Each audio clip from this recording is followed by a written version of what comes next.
आज हम लोग कार्य वर्क के बारे में जानते हैं। तो सबसे पहले जानते हैं कार्य है क्या। तो कार्य वह भौतिक क्रिया है। कार्य क्या है? एक भौतिक क्रिया है जिसमें किसी पिंड पर, जिसमें कोई पिंड है, बॉडी है, उस पर बल लगाकर उसके मूल स्थान से विस्थापित किया जाता है। मूल स्थान से उसको विस्थापित कर देते हैं। तो इस प्रकार के कार्य के लिए दो आवश्यक तत्व है। इस प्रकार का जो कार्य होता है जिसके लिए दो आवश्यक तत्व है। पहला है पिंड पर आरोपित बाहुबल, पिंड पर आरोपित बाहुबल, और दूसरा है पिंड का विस्थापन यानी डिस्प्लेसमेंट ऑफ द ऑब्जेक्ट। तो कार्य कहने का मतलब ही होता है कि एक भौतिक क्रिया है जिसमें किसी पिंड पर बल को लगाकर उसे मूल स्थान से क्या किया जाता है कि विस्थापित कर दिया जाता है ना। और इसके लिए दो आवश्यक तत्व है। पहला है पिंड पर आरोपित वराह बल यानी external force applied of the object, और दूसरा पिंड का विस्थापन। चलिए आगे चलते हैं। तो कार्य की गणना क्या है? तो किसी वस्तु पर, कोई वस्तु पर जो किया गया कार्य है वो वस्तु पर आरोपित बल तथा बल की दिशा से किसी निश्चित कोण पर हुए विस्थापन के परिणामों के गुणनफल होता है। उसका परिणाम जो होता है उसका गुणनफल होता है। W बराबर F into D into cos theta. तो एफ डी कॉस थीटा, जहाँ W क्या है तो वर्क डन है, F क्या है तो फोर्स अप्लाइड है, D क्या है तो D इज द डिस्प्लेसमेंट है, D डिस्प्लेसमेंट है, एंड थीटा है तो theta is the angle between the force and the displacement. यानी W कार्य है, जूल में होना चाहिए। F जो है आपका वस्तु पर लगाया गया बल है जो न्यूटन में होना चाहिए।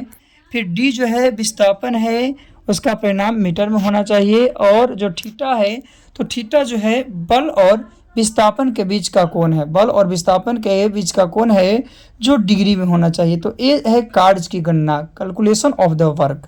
आगे हम लोग जानते हैं कैलकुलेशन ऑफ वर्क में कि कार्य जो है, कार्य का ऐसा मात्रक जूल होता है। कार्य जो है, कार्य का ऐसा मात्रक जूल होता है जिसे जे से प्रदर्शित किया जाता है। जूल को जे के द्वारा डिनोट किया जाता है। और कार्य का एक और अन्य मात्रक है न्यूटन मीटर। क्या है? Newton metre. तो यदि किसी वस्तु पर 1 न्यूटन बल लगाता है, 1 न्यूटन बल लगता है, कोई वस्तु है उस पर अगर 1 न्यूटन बल लगता है तो बल की दिशा में वस्तु का विस्थापन 1 मीटर हो। क्या हो? वस्तु का विस्थापन 1 मीटर हो तो किया गया कार्य जो होगा जूल होगा।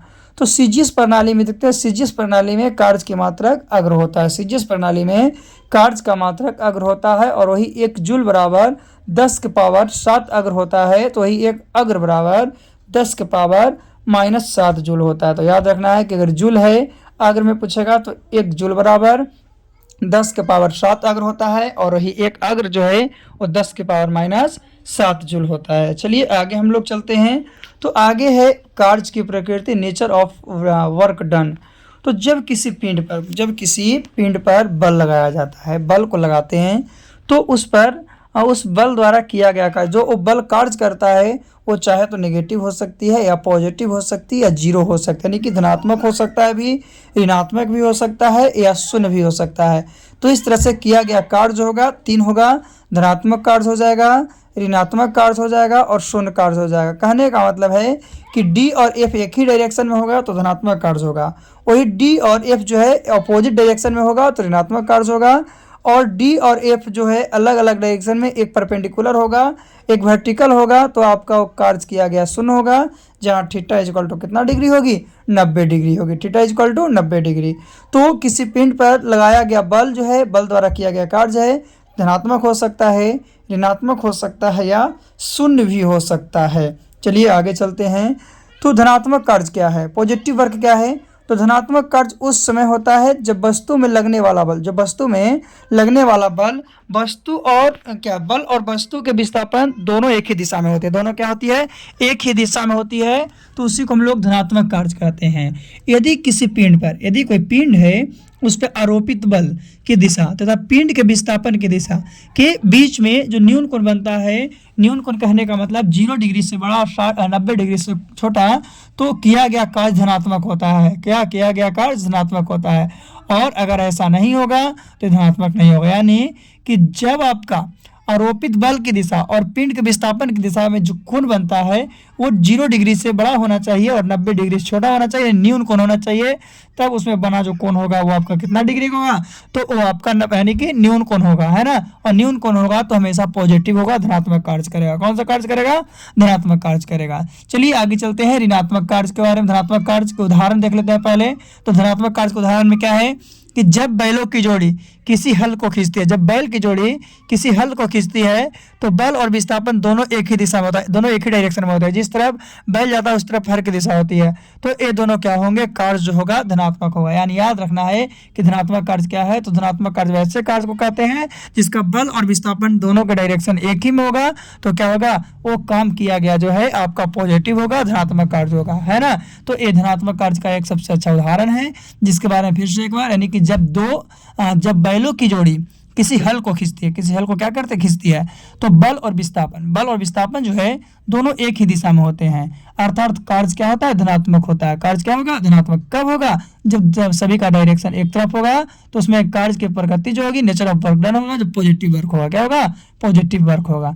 चलिए अब हम लोग आगे चलते हैं। पॉजिटिव वर्क इसी के साथ क्या करते हैं? कहीं कार्य का अधिकतम मान को देखते हैं। कार्य जो है उसका अधिकतम मान क्या होता है? तो यदि किसी पिंड पर, कोई पिंड है, उस पे आरोपित बल तथा उसके विस्थापन की दिशा के मध्य, आरोपित बल और उसके विस्थापन के दिशा के बीच 0 डिग्री का कोण होता है। कितना डिग्री का? 0 डिग्री का। तो इस समय किया गया कार्य जो होता है अधिकतम 1 होता है, यानी W बराबर एफ डी कॉस थीटा।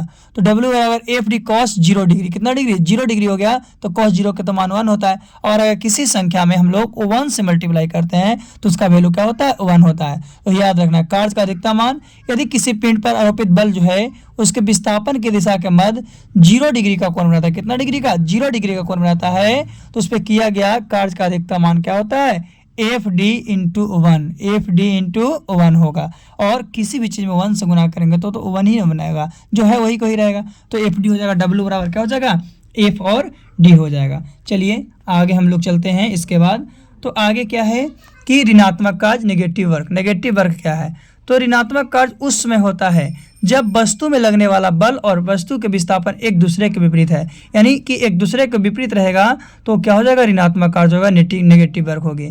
जैसे यदि किसी पिंड पर आरोपित बल, कोई पिंड है उस पर आरोपित बल तथा पिंड के विस्थापन की दिशा के मध्य 90 डिग्री से अधिक रहेगा, लेकिन 180 डिग्री से कम रहेगा। 90 डिग्री से अधिक रहेगा और 180 डिग्री से कम रहेगा, तो किया गया कार्य क्या कहलाएगा? ऋणात्मक कार्य कहलाएगा, नेगेटिव कहलाएगा। नेगेटिव कब कहलाएगा? जब 90 से बड़ा रहेगा, 180 से छोटा रहेगा। और धनात्मक कब था?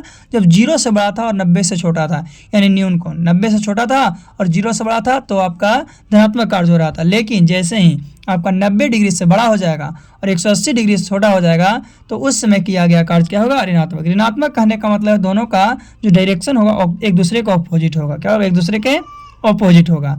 आगे हम लोग देखते हैं ऋणात्मक कार्य नेगेटिव वर्क में। एग्जाम्पल कि जब किसी गेंद को ऊपर की ओर उछाला जाता है, गेंद को ऊपर की ओर उछालते हैं तो उस गेंद का पृथ्वी के गुरुत्वाकर्षण बल नीचे की ओर लगता है, लेकिन उस पर बल लगता है जो कहाँ? नीचे की ओर लग जाता है, जबकि गेंद का विस्थापन ऊपर की ओर होता है। तो इस प्रकार गुरुत्वाकर्षण बल के संदर्भ में, इस प्रकार जो है ग्रेविटेशनल फोर्स के संदर्भ में ऋणात्मक कार्य होता है, नेगेटिव कार्य होता है। तो ये ऋणात्मक कार्य कहलाता है। जैसे कि फिगर में दिखाया गया, गेंद को ऊपर की ओर उछाला गया तो गेंद की गति की दिशा में देखा गया तो थीटा और 180 डिग्री हो गया, तो कार्य ऋणात्मक होगा। कब? क्योंकि गुरुत्वाकर्षण बल के दिशा उसको अपोजिट है, क्योंकि गेंद ऊपर बिग रहे हैं तो पुनः वो गेंद कहाँ आएगा? नीचे आएगा। तो डायरेक्शन दोनों का क्या है? चेंज है। और जब डायरेक्शन चेंज होता है तो कितना डिग्री क्या होता है? ऋणात्मक कार्य होता है ना। एक ही डायरेक्शन रहता है तो धनात्मक कार्य होता है। और ऐसे भी इसमें कितना 180 डिग्री बन रहा है, तो 90 डिग्री से बड़ा और 180 छोटा रहता है, तो आपका जब भी कार्य होता है तो क्या होता है? ऋणात्मक कार्य होता है। कौन सा कार्य होता है? ऋणात्मक कार्य होता है। चलिए आगे चलते हैं। तो कार्य का न्यूनतम मान ऋणात्मक में देखते हैं। तो यदि किसी पिंड पर, कोई पिंड है उस पे आरोपित बल, उस पे जो आरोपित बल है उसके विस्थापन की दिशा में, किसमें? विस्थापन की दिशा में 180 डिग्री का कोण होता है। कितना डिग्री का होता है? 180 डिग्री का कोण होता है। तो किया गया जो उसका मान होता है, किया गया कार्य का मान जो होता है न्यूनतम होता है, यानी W बराबर एफ डी कॉस थीटा है। तो एफ डी कॉस 180 डिग्री, तो कॉस 180 डिग्री का मान 1 होता है, तो क्या चीज माइनस में आ गया, यानी कि निगेटिव होता है। कब? जब 180 डिग्री का कोण बनता है तो नेगेटिव होता है। क्या होता है? 180 डिग्री का कोण बनेगा तो आपका उसमें बना कोण हमेशा क्या होगा? नेगेटिव। तो याद रखना है यदि किसी पिंड पर आरोपित बल तथा उसके विस्थापन की दिशा के मध्य में 180 का कोण बनता है तो किए गए कार्य का मान जो होता है न्यूनतम होता है, कम होता है। यानी कि क्या होता है, वो जो होता है आपका माइनस में होता है, नेगेटिव होता है। और जब माइनस होगा तो क्या होगा, ऋणात्मक उसको कहेंगे, क्या कहेंगे, ऋणात्मक कार्य कहेंगे, है ना। चलिए इसके बाद हम लोग थोड़ी सी और देखते हैं एग्जाम्पल के साथ। तो शून्य कार्य क्या है, जीरो वर्ग क्या है, तो जीरो वर्ग की 3 स्थिति है। जीरो वर्ग की कितनी स्थिति है, 3 स्थिति है, जिसमें सबसे पहले आपका है कि जब विस्थापन शून्य हो, जब विस्थापन क्या हो, शून्य हो, यानी विस्थापन जो है और डिस्प्लेसमेंट जो है जीरो रहेगा तो किया गया कार्य क्या होगा, शून्य। यदि किसी पिंड पर बल आरोपित करने के बाद, कोई पिंड है उस पर बल आरोपित करने के बाद उसका विस्थापन न होता है, यानी शून्य विस्थापन होता है तो किया गया कार्य क्या होता है, शून्य। जैसे कि दीवार पर धक्का लगाने पर, तो दीवार पर धक्का लगाएंगे तो दीवार का विस्थापन कभी कुछ होगा नहीं होगा, तो क्या होगा, हमेशा इसका किया गया कार्य शून्य होगा। दूसरा है कि जब आरोपित बल शून्य है, जब आरोपित बल क्या है, शून्य है। यदि किसी वस्तु पर शून्य बल आरोपित हो रहा है, शून्य बल को आरोपित कर रहे हैं परंतु फिर भी उसका विस्थापन हो रहा है, फिर भी उसका विस्थापन हो रहा है, तब भी किया गया कार्य क्या होता है, शून्य होता है, तब भी किया गया कार्य शून्य होता है। जैसे में गुब्बारे का हवा में भरना, हवा में उड़ना, गुब्बारे का हवा में उड़ना, तो ये शून्य कार्य है। आगे हम लोग लास्ट टॉपिक को देखते हैं। तीसरा है आपका बल तथा विस्थापन की दिशा परस्पर लंबवत हो, यानी परपेंडिकुलर हो।